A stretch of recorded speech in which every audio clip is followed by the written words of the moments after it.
Views, comments, and opinions of the following program do not necessarily reflect those of Morris Media Studios, MorrisMediaLive.com, or its affiliates. Listener discretion is advised.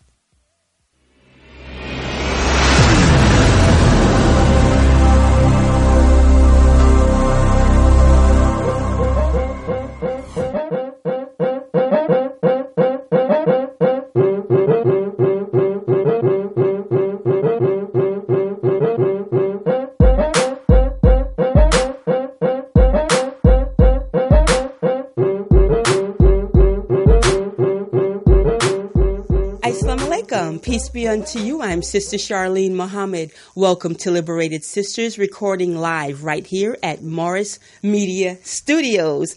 I'm honored to welcome community activist Linda J. Today, she's going to speak with us later on for this segment entitled Local Outlook. This is the Liberated Sisters Local Outlook. We endeavor to bring you voices from right within the Los Angeles community and the surrounding Southern California area. And today, we're going to talk about her book, I Was There. We're going to also talk about some of the cases that are happening today, and we're going to put this in the context of a global calendar. So that's our show for today. Coming right up, community activist and author Linda J. But first, the Justice Report.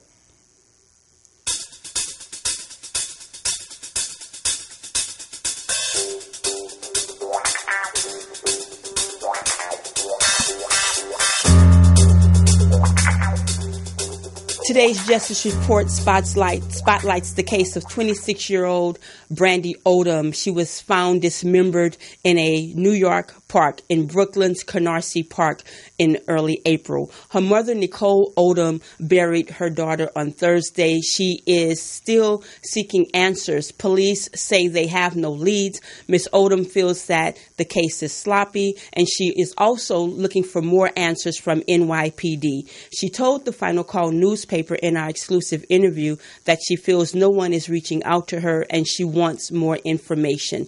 You can read more about that at finalcall.com. The case of Brandy Odom. The title of my story is Tears for Brandy. And now, locally, I want to give a shout out to political strategist and journalist Jasmine Canick she reminded us on Facebook that today, actually yesterday, April 30th, would have been Mitrice Richardson's 33rd birthday. You can see her lovely photo there. This young woman was killed September 2009, or she was arrested on that day, but she would still be alive if she had not been released in Malibu by the Lost Hills Sheriff's Department into the wilderness in the middle of the night.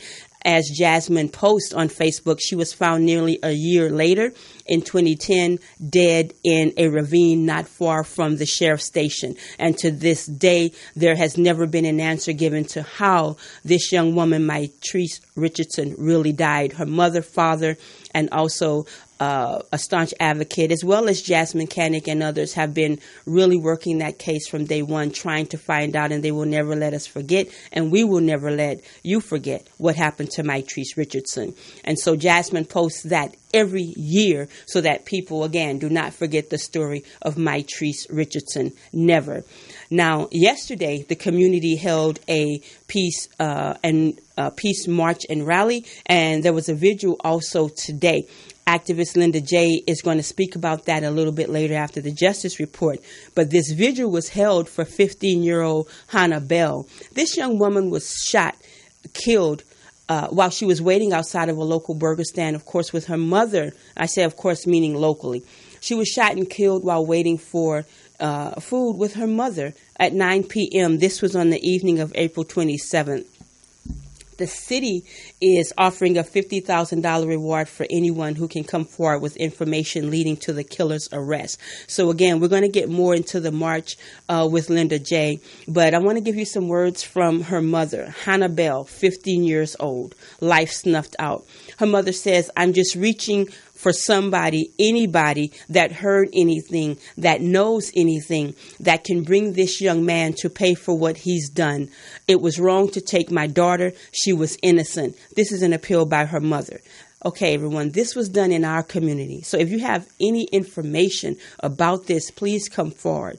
Please come forward. And as Liberated Sisters and many point out, that it is very critical that we fight the war against violence on two fronts. There's two tracks. This train is running on tracks. Two of them, one by violence committed against us from without our community and one from within. And so we know who these people are. We know what's happening in our communities and in our homes, and we should say that. We should give that up. And so that's today's Liberated Sisters Justice Report. We turn now to community activist and author Linda J. I'm so happy to have her here. We go way back. I have to tell you, when I first hit the ground, Linda, you were there. You know, when I first started learning how to write here, and just really covering news. You can't cover what you're not given access to. And so you're only as good as the work you put in, and I believe also as your sources. And the community here in LA has long opened up its heart and shared things with me.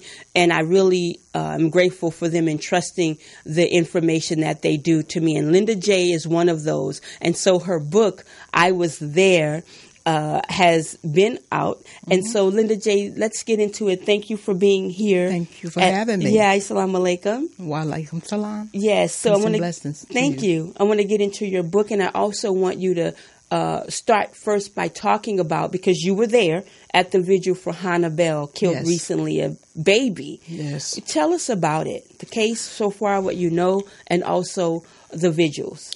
Well, they had a vigil yesterday and also today, but today brought about $50,000 reward, as you mentioned earlier. Okay. And I'm so proud to hear that, because so oftentimes we have never given rewards or offered a reward in our neighborhood. And this is one of the reasons why we think everything is perpetuated, because we don't have the money, up front to present, to let the people in the community know that, you need to come forward, and we're willing to pay for someone to talk. And so yesterday, I was at the press conference where the mother was there and all the family were there. And we basically just, prayed, and we talked to the people in the community and asked them to step up. Don't be a coward. Step up, because this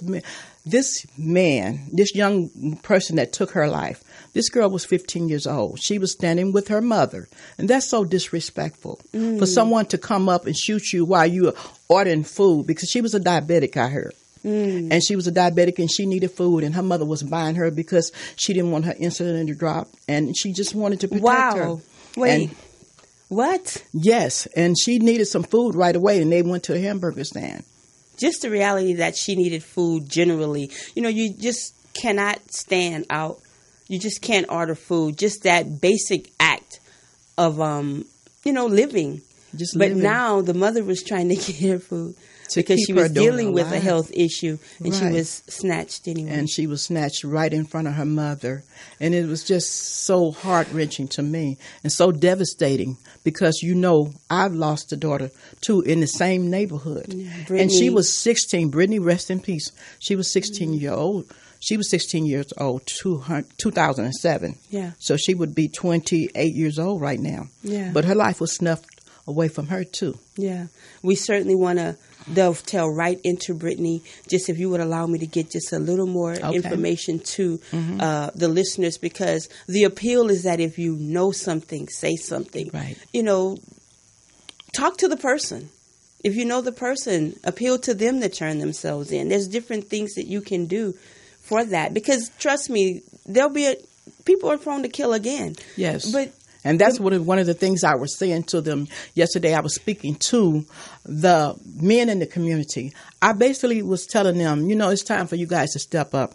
These are young kids that are killing kids. Kids are hurting kids. And that young man is going to bed tonight in someone's home. He's going to either sleep with somebody. Somebody knows who he is. He's going to enjoy a meal. And going to enjoy a meal. Keep living. And it's going to be business as usual unless he goes and kill again. And a lot of time we are known that they do kill again once they start killing. The police were saying that the suspect had a hoodie There's cameras there, according to the report that I saw, but there was not a lot of information that the police said they could glean from the cameras.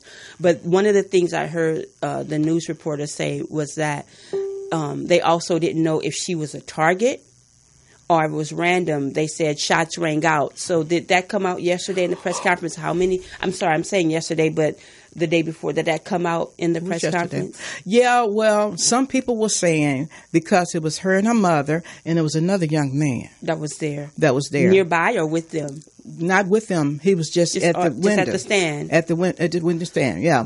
Maybe ordering his food. And they don't know if right now if he was a target, but they are asking him to come forward. He's been in hiding. We don't know. No one know if he was a target. But I hear that she was shot 3 times. And so I don't know because, sometimes when somebody missed something, you wouldn't think they would shoot them again. 3 times. And it was a walk-up. Yeah, it was a walk-up. It wasn't a drive-by. It was a walk-up. So we either not shooting straight or... That's what I'm wondering, too. But it's 15. But it's just so sad because there her mother stand right there. And you shoot a young person like that. And the mother is screaming. And if you had time, then you knew you missed them, you shoot them again. That I can't understand that. So some things are not adding up. But at the main thing is stop the killing. Please stop the killing. Stop the killing. Enough is enough. And we've been doing it. This has gone on over 30 years or more that we've been hearing about drive-bys. Now it's walk-ups, as they say, you know. And just as long, the Honorable Minister Louis Farrakhan has been appealing to us, warning us, cautioning us to stop the killing because the blood is going to flow. We won't be able to stop it after a certain amount of time. We're going to be chastised. We're just going to be punished. And really, we are being punished by the God for this. But how can we do this? And again, where is the outcry? And that's what we I should was pour the too. streets trying to find out who did this and just stop it. And one of the things that I said yesterday when I made a speech, I told them, I said, we've been talking, we talk about the police. And yesterday was the anniversary of the Rodney King, anniversary of the verdict in Simi Valley. And I was there. This was actually April 29th. Yes, a couple of days ago, yeah. So what happened is I just told them, I said, we cry out about the police beating Rodney King, and we are all up in arms about it, and we have to be, and it's a good thing. We must be. But we also should be up in arms about our kids killing each other. And these young gang members walking up or driving by and shooting our kids. And nobody is saying anything. You know about it, but you won't talk about it. So basically you say you see something, you say something. And so what I'm asking the community is to get involved. If you know a known gangbanger is out there shooting and killing, do something, say something. Get him into program. Get him into something that is useful because there's too many kids walking around here don't have any direction. One thing I know is that we've had many gang summits. Student Minister Tony Muhammad, right, the Nation of Islam's Western Region representative, many of the gang interventionists and gang activists have long been on the front lines working with our young men because there's places and there is some help for them. So one thing we know, you're just not going to walk up to a gang member. And I like to say so-called, because we've been made other than ourselves, right? Yes. But you're not just going to, some people just don't have the opportunity to do that. One of the problems is there's a divide, there's a gap between elders and youth. There's also a gap between the streets and those who think or say that they know. And those typical places where we could maybe get help, they're just not listening to that. Some of our young brothers and sisters on the streets in the street organizations, as I've heard Brother Tony say and others say, they're not even listening to their quote-unquote OGs, right? So there's a lot of dynamics that if people don't know about the so-called gang culture, you'll get hit in the head with a brick trying to walk up on brothers saying certain or doing certain things. However, there are those who are doing that, and we know the organizations. And so reach out to people like Brother Akil Bashir. Reach out to people like Brother Skip Townsend, Brother Stan Anzar Stan Muhammad and That's Brother right. Melvin. There's so many. I don't even want to start Taco. calling names. Reverend Benny Owens, Taco.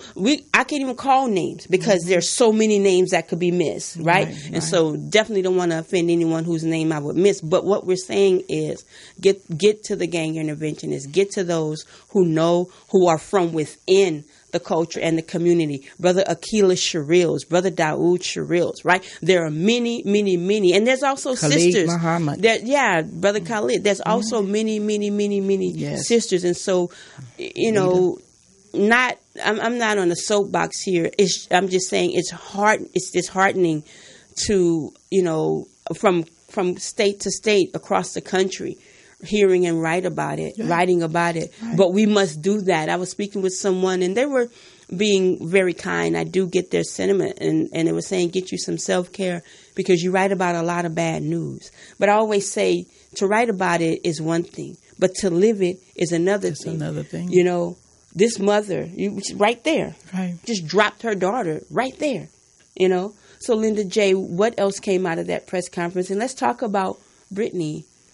Yeah, Brittany, rest in peace. My daughter, like I said, she was killed. She was shot down just around the corner, maybe half a mile. How many years ago? I want to say that was 2007, July 29th. That was a while ago. We had a march. July 29th, and it just seemed like it was yesterday. Yeah. But we did find the killer. We did get justice for her 5 years ago. Yeah, I remember being in that courtroom. Oh, my God. Yeah, I remember being in the courtroom in and you had words. I'm sorry to talk over you. And you had words. I did. That was something, being in the courtroom, and you were able to speak to her killer. Yes, I did. How did that feel? Well, I felt a little better because I knew that, when you speak from the heart, you touch the heart. And I know he's a killer, but he still has a heart. Mm-hmm. So I wanted to relate to him why when his homies wasn't around, when his grandmother, his mother, and his family was only there. The homies didn't even come back to trial once they saw that he was doing all this talking in the interrogation room. Talking in terms of what? Putting the blame on some of his dead homies, as they call it, or whatever. He was talking too much, as some people say. Okay. So, but I had someone to, point him out. And that's something that most people don't do because of the work I do in the community. Somebody stepped up that heard me on the radio and they felt sorry for me. And so I thank that person for doing that to this day. Wow. Did that person suffer any retaliation, retribution? Because that person their identity never came out. The identity never came out. Because see, that's one thing, as you continue, that's one thing that is very, very serious that the community worries about. And I want to bring the case up of Ezell Ford real quick. Okay. Ezell Ford was killed by LAPD. Right. And I remember the LAPD was saying that they didn't have any leads. This is what we covered in the final call. They didn't have any leads. They needed someone to come forward. But we were saying as journalists, we talk to people. How these people are talking. How are you not talking to people? Right? And I remember Chief Charlie Beck, D.A. Lacey, Councilman Curran Price, the Inspector General, I want to say Bustamante, but I'm sorry, I need to pull his name, Mayor Garcetti. It was unprecedented for me. We got called, there was a press conference, and there was all this top brass there at once. And it was astonishing. I'm saying, why are they all here for this press conference? And then I learned, of course, that they were facing a lawsuit. Miss Tratobia, Ezell Ford's mother, and family filed a lawsuit. And so this was this mass appeal, all of them in a row. I just kept telling my husband, this doesn't look right. This doesn't feel right. And I got the answers to that. But there was a brother, and he was killed shortly after, Leroy Hill. I'll pull his name to make sure to give honor to his name properly. But we spoke with him in the final call, and others spoke with him. And at the press conference, Chief Beck and others kept saying, this person shouldn't have to worry. Don't worry about anything happening. This is paraphrasing. I'm not quoting, but it's at finalcall.com. But they were saying, if you know something, if you say something, come out, speak, we'll give you protection. And so he did come out as an official witness. And within days, that brother was killed.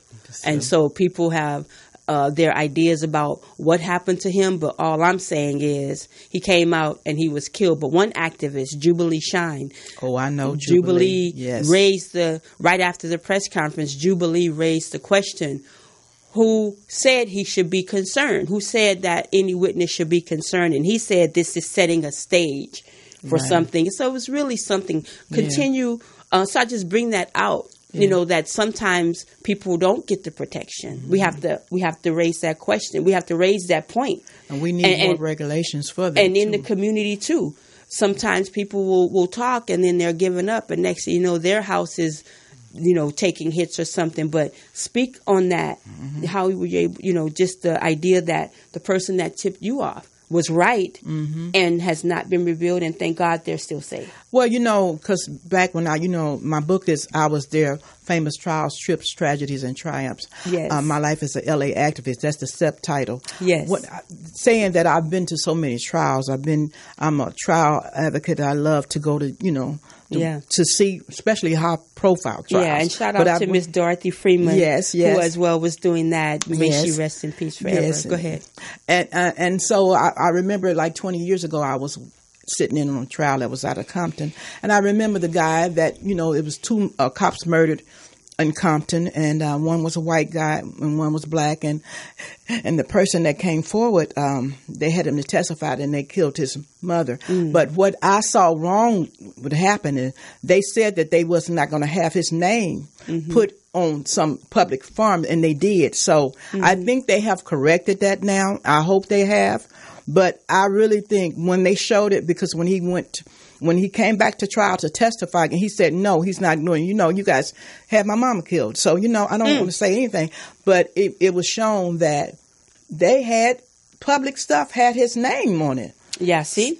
So hey. We want people to come forward at the same time where we're saying, if you know something, say something. We have to consider that. What happens when people do come forward? But courage. If we want to see these stop. It was sad. It was really sad, and I understood that. But like I said, I don't know how we're going to do this, but we got to come together as a community. And maybe if we all get together and protect these people and protect our neighborhoods. And when we say the police, how they are doing us. But we got to get back to doing for ourselves and looking out for ourselves and standing up for ourselves. That's what I say. Because you know what? If the men do not stand up, we're going to let these kids take over, and then, they feel like they don't have nothing to live for. And how you were when you were young, some things you would do that you wouldn't do when you get 40, when you get 50, when you get 60 years old. Yeah. So they feel like they don't have anything to live for, so they don't mind dying for anything. So I just think that we definitely need to speak up. Don't be afraid, because I told the judge the day of my daughter's hearing, the day when they sentenced the guy. I had just witnessed the day before a young man shooting on my block. I did get involved. You sure said that. I remember that. I did get involved, and people, my neighbors was kind of disturbed by me doing that. But I did. I saved the young man's life because they was actually shooting after him and missed him. And I hollered, and they was getting ready to shoot him point blank because he hit the ground, fell. And when I hollered and screamed and said, "Don't do it! Don't do it! Don't do it!" The guy he froze. I remember he had a that. hoodie on. He had a big gun on, the same kind of gun that killed my daughter, because they was describing the kind of gun, and it was the same type of gun. And he stopped in his tracks, and he went and jumped in the getaway car. Yeah. He didn't shoot the guy. And the guy just got out of prison. That one that they was the target. The target. He went to jail like 4 months after, and he's been out now, and he's fine. And every time he sees me, he speaks and waves at me now. I was going to ask, did you all ever have a conversation? Yeah, it's so funny. It's just as God. You know how God is. That's why I want to tell the people, you need to respect people, because two weeks before he did that, this guy was looking at me real crazy, didn't know who I was, and I ended up saving his life. And this is a true story. Grace. I ended up saving his life. Could have been a target of his. Yeah, but I ended up saving his life, and I would have did it even if he hadn't apologized to me. But he did apologize to me for acting crazy with me. He did. Linda J, that's remarkable. Yeah, that's really, and that's one of the greatest things I really feel, because I saved his life. thank Allah for you. This is how our communities are. These are the days. This harkens back to the days when you could, and everybody speaks about this on some level. Most people, when you could be doing something that you shouldn't be doing, way away from home, but people could chastise you, or they could call you to order, or they could tell you, stop that, and I'll tell your mother, your father, and you got dealt with by them, and you'd go home and you get dealt with too. We know this is a crazy time right now. Everybody can't really necessarily speak to your child. However, we do have that in our culture. We could just return back to our roots. And as you say, unity, but you know what? Love, self-love. If I love myself, then I want for me what I want for you, then I'm not going to do that. I'm going to think twice about stealing your earrings or stealing your man. Yeah, right. This Barbara, this is Shirley, but this is the culture. And then also are raping your daughter or shooting your daughter. This is really bad. Because I have a mother. Yes. I have in Brandy Odom's case in New York, Eric Adams, who is the Brooklyn Borough president, he said the case touched him so much because he has sisters. Mm-hmm. You just look at that like, wow, how do you you beat and kill a girl and then you chop her arms and legs? A chainsaw. I don't know what's going on. But let me just say this as you continue. So we were talking about Leroy Hill was a witness, and he had a very vivid testimony, very vivid recollection of what happened. And in the final call, it's death of eyewitness in fatal LAPD shooting raises suspicion. And there's a photo by the mural of Ezell Ford. Brother Leroy Hill is on the left, and Sibo, the rapper who had been sent away to prison. A lot of just bizarre stuff happened in that case, but see, when people don't watch. So Sibo got caught up in something we still are not quite sure with. People say he was targeted, but he was most vocal. He had done rap videos and was calling attention to his cousin's case. And so I'm not sure. We'll have to find out if he's still locked up, but Leroy Hill was killed. So go ahead, Sister Linda. Yeah, basically, I tell people in the community, you know what? Sometimes you might have to. The life you save may be your own. You know what I'm saying? And sometimes you just got to, you can't just always fear for your life, because what God got for you, He got it for you. And you don't put yourself in a position that if you stand in front of a train track, the train is coming, you're going to run over, it's going to run you over. I know that. But then sometimes you got to step up and you got to show compassion, because God will protect you. And I just say that, I want the community to step up and start to love one another. Like you said, love one another, love your brother. But you got to really value your life and value others' life to be able to appreciate life, And I just think that we are now in a state where people just seem like they don't care for each other. Mm-hmm. But we do, and then sometimes the very people that I see that I think don't care, it was young men out there yesterday was literally crying. I saw it. They was crying with tears was popping. I could not believe. I've been to hundreds. I've been to hundreds of press conferences when the mother was talking about how the police did the mother in the last minute of her daughter's life, and how they was handcuffing the father, and how they wouldn't let her be with her daughter to get her last breath when, she was following behind the ambulance going to the hospital. And when she got to the hospital, she asked them, could she be with them? And they was pushing and hold her back. I said that they wouldn't do that to someone in Beverly Hills.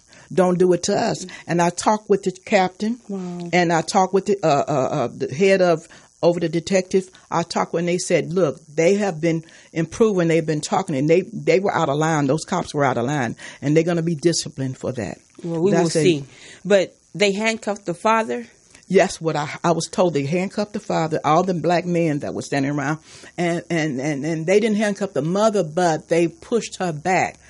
When she got to the hospital, she wasn't allowed to ride with the ambulance.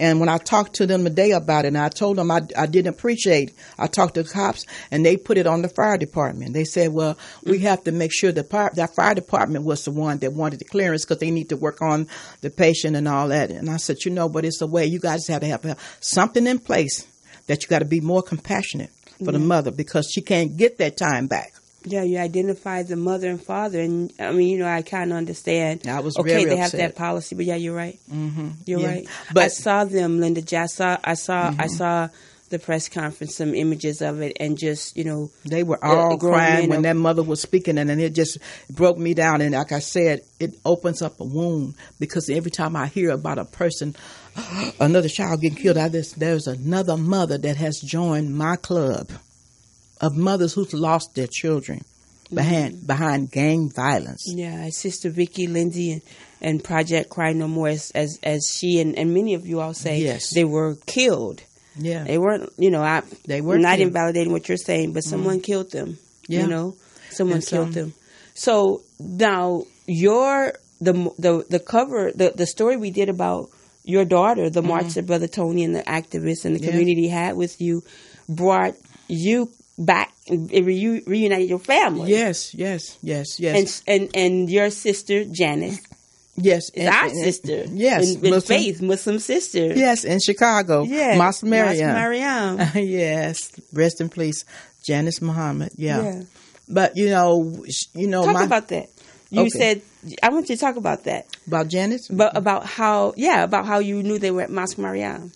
Oh, Minister Tony knew my sister, and my sister knew him, but he didn't know that my sister was a Muslim. Yeah. And he didn't know there was Janice, and when they would see each other, they would talk about me, and talk. And he would tell my sister what the work that I was doing here in LA, and then he would tell my sister he would tell me that my sister was big at Mosque Mariam, and then he would tell my sister that Linda J is the big thing. She's a big wheel out there in LA in the activist world. Right. So right. But you said your nephew saw the article.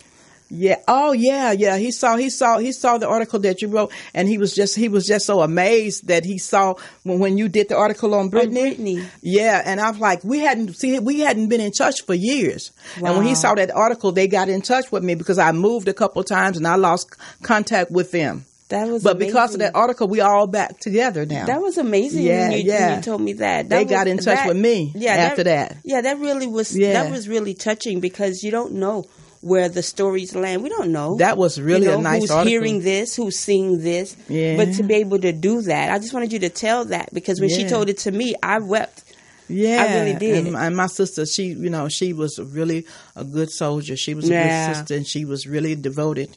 Absolutely. In the community too. Yeah. And isn't that something? Same bloodline. You working out here, she's working out there. That's what she was doing. And they have a Janice Muhammad walk called Jam. Yeah. Janice Muhammad walk in Chicago every year around. She died May 8th, so it's coming up. They have a 10K walk or whatever. Isn't that beautiful? Yes. Yeah. So in her memory. Yeah. Well, let's talk about your book. And this is community activist Linda J. and author, I'm Sister Charlene Muhammad. This is Liberated Sisters, recording at Morris Media Studios. You were there. Where were you, Linda J? On which one you're talking about? Which event? Take us through your book. Now, I started off talking about the event on April 29th, 1992.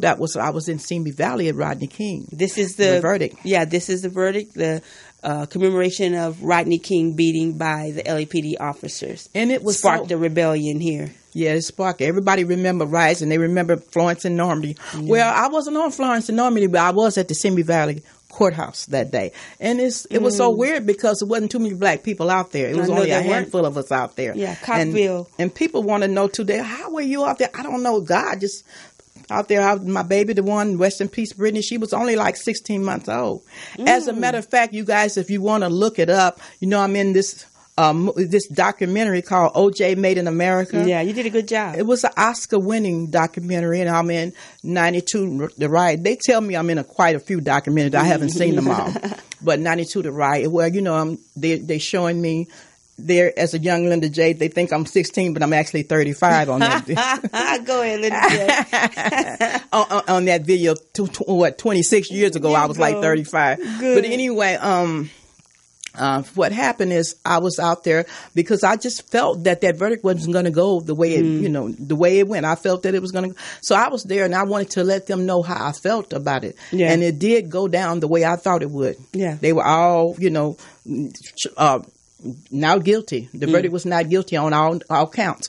So I just came out and I said my piece. And basically, like today, I told the Crips and the Blood to come together. You see what they are doing to us. You guys need to stop killing each other. And they did do a truce. When they heard me on the radio that day, it was a truce. And it lasted for some months or maybe a year. I don't know. But it was a lot of killing that just stopped right then because they saw that, we got policemen killing us, beating us to death. Now, at that time, they beat Rodney King. He lived. Yeah. I ended up meeting him on the 20th anniversary, which a month later, he was dead. Yeah, and God bless. May God be rest in peace with him forever for what he endured, but also the symbol he became. Sister Linda J., tell us more about your book. My book is I Was There, Famous Trials, Trips, and Tragedies, My Life as a L.A. Activist. Yeah. And as I mentioned earlier, it started off with the Rodney King verdict. Yeah. But it ended up with the O.J. verdict, and now it ended up with O.J. verdict and also the inauguration of Barack Obama. Oh, wow. 44th President of the United States. I was there, too. Yeah. But everything that I talk about in each chapter, I was there. And it was historical events that I'm talking about. What made you decide to write the book? Well, sometimes, people's ego get to them, and I've been around as an activist for over 20-something years, and sometimes you don't get recognized, and when you tell people that you were there for certain events, like, oh, well, and then they don't believe you, so I'm going to write it, I'm going to tell my story myself, So when you say people's egos, you mean when you try to when you share with people their egos, or you saying your ego and they crushed yours? No, it wasn't my ego. They were crushing me with their ego. Yeah. Oh. And so what I'm saying is a lot of times, you get invited to different places and then what went on because you were there. And they seemed like, okay, you're nobody, so you don't count. Oh, okay, I get it. So you're having to stand up for yourself, I was there. The good thing what you're saying, too, is about being there. Things are told wrong sometimes. Yeah. Then you're like, that's not the record. Yeah. I was there. Yeah. This is how it went down. Yes, and I was there. And so when I decided I was going to write the book, it's so ironic that after I wrote the book, all these documentaries come out and got me in the documentary. When I used to tell these certain people that I was there, they seemed like, because they didn't know me at that time, they met me years later. I understand. They didn't seem like they believed me. And so everything is documented. Now they seeing me all over these old documents they got me in. They got film footage of me in all the courtrooms. Yeah. What was the most... and I'm saying this carefully because I know many of these were tragedies. Right. So what was the most striking or what was the most memorable place that you've been to that you document in your book? Event. I enjoyed going to Gina, Louisiana. When they had the Gina 6, I went down there and we protested. Mine too, Louisiana too. We both sisters. Oh my gosh. That was a good experience for me because it was entailed, racial divide. Right. Tell us about Gina.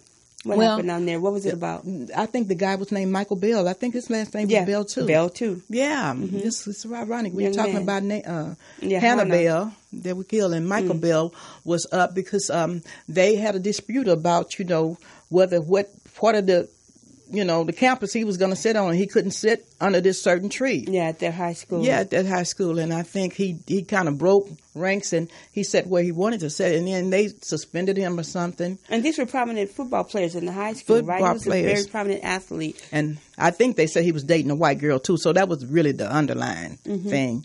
So then I think they expelled him from school because they got another riff, him and another white boy, and they expelled him. And it just blew up. Yeah, and it was him and several other young men. Yeah, it was. Thank you for highlighting that. That drew national attention. They were under a lot of pressure from white supremacists in that area. The DA himself let them know that he could destroy their lives with the stroke of a pen. That's what Remember that? FinalCall.com also for that story. Brother Jesse Muhammad was our writer on the Gina case, and Michael Bazin. Yes, he was there. A lot of national people got involved. Reverend Sharpton, Reverend Jesse Jackson. Unfortunately, the unity that was held that brought the national attention, the youth from within Gina, the people right on the ground within Gina, brought that case to national light. And the national audience came in. national activists and split that up. Yes. They had 3 different marches, Reverend Sharpton, Reverend Jackson, Michael Bazin, and they went in right after, and they arrested them anyway and pretty much ruined their lives anyway. That was a good experience for me that day, and I remember just seeing that march, and I thought about, how Jesus, 5,000 loaves of bread, 5,000 people eating loaves of bread. It was so weird because when I look back and I saw thousands of people walking down with Al Sharpton and Jesse Jackson, it was a good experience for me. But the most experience, I talk about that in my book, and most people that read my book, they love the talk when I talk about Gina, because it was really weird, and all the prejudices that are coming out now. Yeah, that's what we experienced when we got to Gina. It was a turning point, and that was like you. 10 years ago. Yeah, the Gina 6. Yeah, the Gina 6. Yeah, 17-year-old Michael Bell was a lead figure in that, but it was six young black men that went through this. So what else? What was the next one? I talk about going to the inauguration of Barack Obama, the first inauguration in 2008. 2009, January 20th. And I talk about how touching it was to see so many black people with minks and furs and everything. That was bling. Bling, bling all the way. And then white people, everybody was just hugging and kissing, thinking everything was just going to change. And that's what we had. That was the hope at that time. Yeah. That was the hope, The relief was there. Yeah. And people were feeling so good. And like, America has arrived. America, this racism is gone. But from that day, it looked like that day started to racism. The racists coming from out the woodwork, as they say. It kicked it up a notch. When the final call went, and we covered the Democratic National Convention the year that he was going to be elected as their candidate. One of the press conferences that I went to, I was astonished. They said then that there were more death threats against him than any other president, and he hadn't even gotten that hadn't been officially nominated yet. But there were a couple of races in the truck that had really made an attempt on him. While we were there, the FBI was giving a report on that. But it was good to be in Denver and to see how people were rallying around him. But that flag that they were waving is still the same under it. I was in Denver. We had the American flag too for the convention. I was there. I talk about being in the convention in Denver. I was in Denver. That's good for his convention in 2008. It was great. It was great. Yeah, because that was I think that was also the anniversary, like the 40th or some anniversary of the March on Washington. It was very historic, and there was that prayer breakfast. Yes. It was a major civil rights activists and historians and really leaders. It was really good. It was that was really something. Good time, and it was like I needed to be there. I didn't even have tickets. I went there on a prayer. I went there on a prayer, and I got in. Yeah. People still don't understand how do I get in, but I told them I was going to do it, and I talked my way in there. God with Somebody you. was leaving, and they gave me their ticket. Yeah, God is with you. What else? Yeah. We have a few more minutes. I talk about I went to Snoop Dogg's trial. I've been to Michael Jackson's trial. This book is full of trials. When Michael Jackson, both trials, when he was living and after he died. Yeah. I went to the Sunrise Merge. I've been to all of them. I remember seeing you out there when we went to that first one when he was acquitted. Yes. And he jumped on the hood of that limo. Yes, on top of the hood. And like I said, I give people... The police were agitating us out there. Yeah. But I give people what really went on. And I give you the raw thing, the raw story, the backstory, everything. And like I said, like none other people... calling me still. This book was written 5 years ago, but people still that read my book like, when are you going to do your next book? When are you going to do your next book? And I think you should make a movie out of that book. I just put it down. I'm just trying to do something else right now. But when it comes back up and people see that a lot of things, even in this book that I said years ago, all these things are happening now. I made a lot of just predictions. What happened? What's happening? Give me one. I really, I'm kind of thinking, but I said a lot of things that's happening, even with, this political world now. Yeah. And I think I talked about Trump in this book too. So it's like, wow.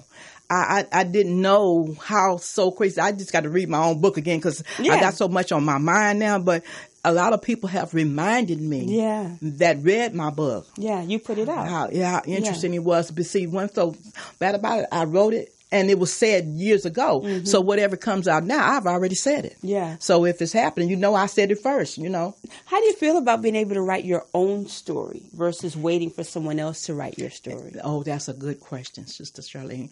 I did because it was just God. I typed the book up. I self-published it. I did my cover back and forth, but I paid a graphic artist to do the cover. Mm-hmm. But I talk about growing up around Tookie Williams. He was one of the first that started of the Crips and everything. And I talked up, like I said, about knowing Rodney King and knowing Michael Jackson's mother and stuff, and the things that she said, and how Janet, some things that nobody never talked about. Mm-hmm. I talk about it in this book, and it all can be validated. I talk about what Janet say. Well, not Janet. I never talked to Janet. I talked to Janet's mother. Oh, yeah, Miss and it was Catherine. about racism too. And it's so weird. I'm letting people read. They're gonna have to buy the book to talk. We gotta get the book. She's not giving me too much. And me being, they can say your 15 minutes of fame. I've been having my 15 minutes of fame many years, and it's not. You know what I'm saying? When I was on American Bandstand, I was on the 25th anniversary on Rating the Record, and I have my afro at 16, and I talk about putting Britney out there as a baby. She was a soldier. She was an activist, even though her life was cut short at 16. Yeah. She was an activist at 2. We got pictures of her holding up signs, jail the police and all this, and crack the CIA. She was in all that. Yeah. Britney was in all that, and still to this day, I still feel her spirit. Yeah. When this little girl was killed yesterday, a couple of days ago, Hannah Bell, I felt Britney's spirit. Mama, go, help the mother. Talk to the mother. Yeah. Talk to her. Mama, help her. Britney's always told me, Mom, my mama can help you. My mama, all her friends, my mama help you. Yeah. So. Let me ask you, did Miss Hannah's mom say anything she needs? Like, has anybody rallied around her? What can people do for her? Khalid Muhammad. He's part of the Stop the Violence, and I told her to talk to him. Okay. And there's a lot of other people was telling her that she didn't have anything to worry about. They're going to do everything. Coming to her aid. And I told her if she needed any kind of guidance, I would call her. I'll be there for her. I gave her my phone number for assistance. Like I said, I'm not in try to bombard nobody. I just gave her my phone number and told her where I stand and what I've gone through. And if there's any kind words I can give her, I'm going to do it. And any type of advice, I'll be there for her. That's good. That's very good. That's your heart, Linda J. Yes. And I thank God that, He's brought me this far, because I know a lot of mothers out there are still in pain. They haven't found the killer of their child. But I thank God, and they always come, they say, thank you, Linda J. They say, you give me hope. You give me, you just make me feel good that you didn't give up. And your case was cold, and you didn't give up, and you found the killer, because the killer of my child got 55 years to life. 6 years after he thought he was going to be off for good. He thought he was going to be walking the streets forever. Now he's in jail. He's in prison for 55 years. If he lived that long, God willing, let him do it. I don't care. If he steps out after 55 years, I don't care. Wow. Because I'm going to be gone anyway. And you know what? He don't have too much life left. If he lived that long, I know by then God would have touched his soul by then. So I don't recall him making a statement. Did he make a statement? No, he didn't make a statement. He was a coward. That's why I called him a coward too. He didn't say anything. He didn't even turn. He just sat. Yeah. He just sat. Look forward, because I was talking to him like his mother should have talked to him. And I told him, what goes around comes around. You're going to reap what you sow, and what's done in the dark is going to come to the light. So you didn't have no reason to take my child. You didn't bring her in this world. You had no reason to take her life. I also remember I told her that. You asked him to work on himself in prison. You asked him to do some work, and also to be a voice, or to be a catalyst for other young men, so that they don't go back. I remember that. I told him what you can do for me, and I said, because I told him I didn't want him to have the death penalty. I said, what you can do for me, you can get in while you're in prison. Make that prison work to help others while you're in there. Because you're not going anywhere. So what you can do is do the best you can do to help others not to be where you are. You sure did. And the ones, just tell them to pass the word on. Yeah, you advocated. Because some of them are going to leave. Yeah, you absolutely advocated for him and them. I said, this is a remarkable woman. Thank you, Linda J. Thank you.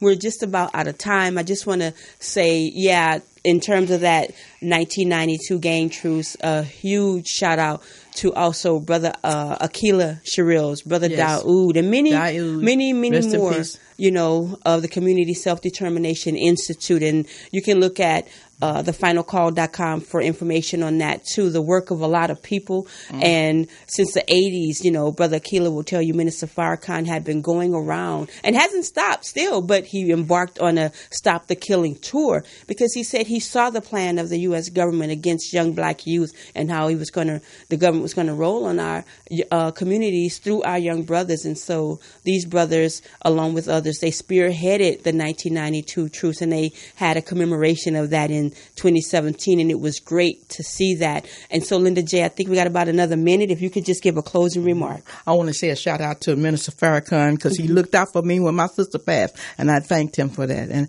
and I thank his family. But also, I want to say in my closing remarks for the people out there in the community that hears this, that you basically need to stay involved and do your homework. Make sure that you promote love. Give love to your children and start them out at the early age talking to them about the world and about gang violence. Because it starts at like 8 and 9 years old. You got to start talking to your children then. Because this is what's going on now. And these kids are starting at a younger age. And as you mentioned, the OGs is not in control of them now. And they're doing their own thing. And they're being impressed with the gang violence and the videos. And all the rappers out there, stop giving these videos and stop saying these things that what happened when you kill a person. It's nothing, no recourse, because it is.